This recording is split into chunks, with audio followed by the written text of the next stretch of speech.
Hello guys, welcome back to my channel. So இன்னைக்கு நான் வந்து பேச போகிறது ஒரு மூவியை பற்றிங்க.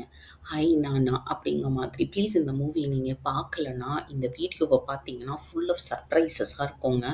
ஸோ ப்ளீஸ் நீங்கள் வந்து இந்த மூவியை பார்க்கணுன்னு நினச்சிட்டு இருந்தீங்கன்னா இது ஃபுல்லாக வந்து ஸ்பாய்லர்ஸ் இருக்கும். ஸோ ப்ளீஸ் வந்து ஸ்விட்ச் ஆஃப் பண்ணிடுங்க. பட் ட்ரஸ்ட் மீங்க, இது வந்து அவ்வளோ வருத்தலாம் கிடையாது. நீங்கள் வந்து என் வீடியோவை ஸ்விட்ச் ஆஃப் பண்ணிவிட்டு அந்த மூவியை பார்க்கலாம் அப்படின்னு நினைக்கிறதுக்கு. ஓகே, நான் வாங்க நம்ம வீடியோக்குள்ளே போகலாம். எல்லா டாபிக்குக்குள்ளேயும் போகிறதுக்கு முன்னாடி நம்ம வந்து ஒரு விஷயத்த நான் ரொம்ப எக்ஸ்பிளிசிட்டாக எனக்கு புரிஞ்சதை நான் சொல்லிடுறேன். இந்த மூவி எதுக்கு எடுத்திருப்பாரு டைரக்டர் அப்படின்னா, அவர் வந்து தாதா மூவி பார்த்துருப்பாரு. கவின் நடிச்சாரே தமிழில், அந்த தாதா மூவி. அந்த மூவியை பார்த்துட்டு நம்மளும் ஒரு மூவி எடுப்போம்டா, அப்பா பாசம்னா என்னன்னு நம்மளும் காமிப்போம், என்ன அப்பா பையன் நான் அப்பா பொண்ணை வச்சு எடுக்கிறேன் அப்படின்னு சொல்லி எடுத்த மூவி தான் ஹை நானா. எங்கெல்லாம் முடியுமோ, எந்த இடத்துலலாம் முடியுமோ, அந்த அப்பா மூவிய அப்படியே வந்து டைரக்டர் காப்பி பண்ணியிருக்காருங்க. நான் ரொம்ப டீட்டெயில்குள்ளலாம் போக மாட்டேங்க.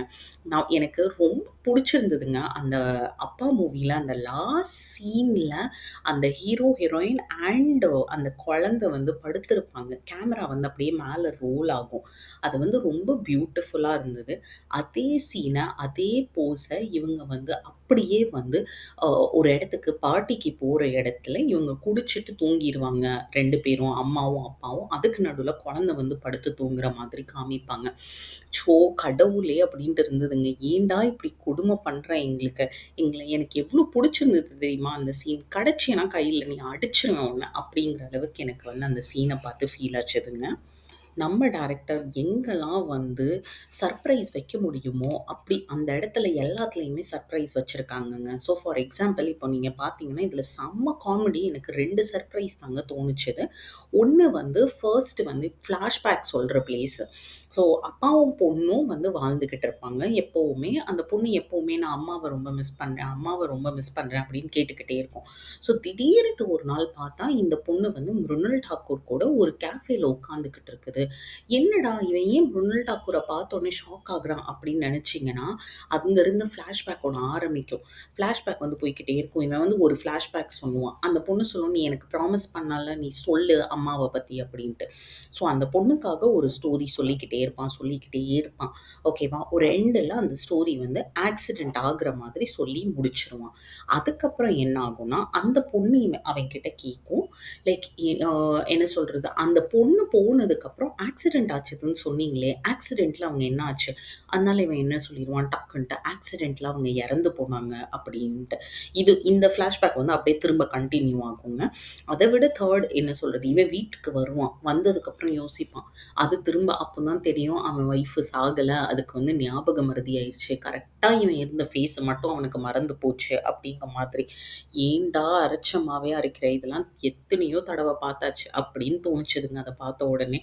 பட் ரொம்ப வந்து ரொம்ப கிரிஞ்சா இருந்தது. அந்த ஃப்ளாஷ்பேக் அப்புறம் கொஞ்சம் கட் பண்ணிட்டு திரும்ப கன்டின்யூ பண்றாரு. திரும்ப ஏய் என்னடா இன்னும் எத்தன ஃப்ளாஷ்பேக் சொல்லப் போற? அப்படிங்கிற மாதிரி தோணுச்சுது. ரொம்ப ஃபன்னியா, ரொம்ப காமெடியா இருந்தது அந்த சீனு.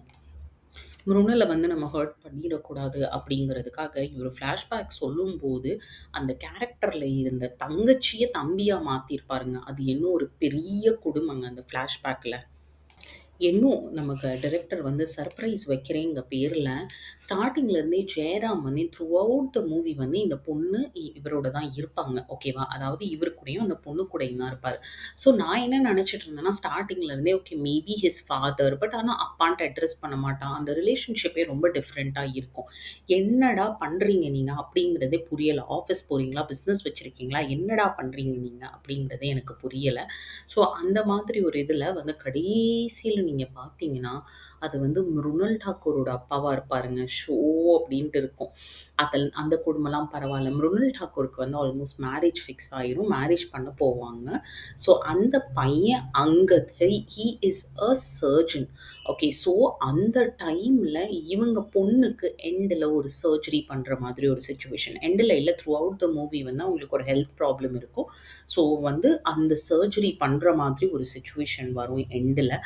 அந்த சர்ஜன் பார்த்தா ஃபுல்லாவே வந்து இந்த அங்கத்தோட டீம் வரும். ஐயோ! கடவுளே காப்பாத்து! அப்படிங்கிற மாதிரி எனக்கு சத்தியமா நான் கதறினேன். ரொம்ப மனசு ரொம்ப ஹெவியா பாரமா இருக்கணும், சிரிக்கணும் அப்படின்னு தோணும்போது நீங்க இந்த மூவிய பார்க்கலாம். I will surely recommend this movie. ஓகேவா? So please watch and do let me know about your feedback in the comment section. We'll meet you up with the next video. Until then, tata, bye bye.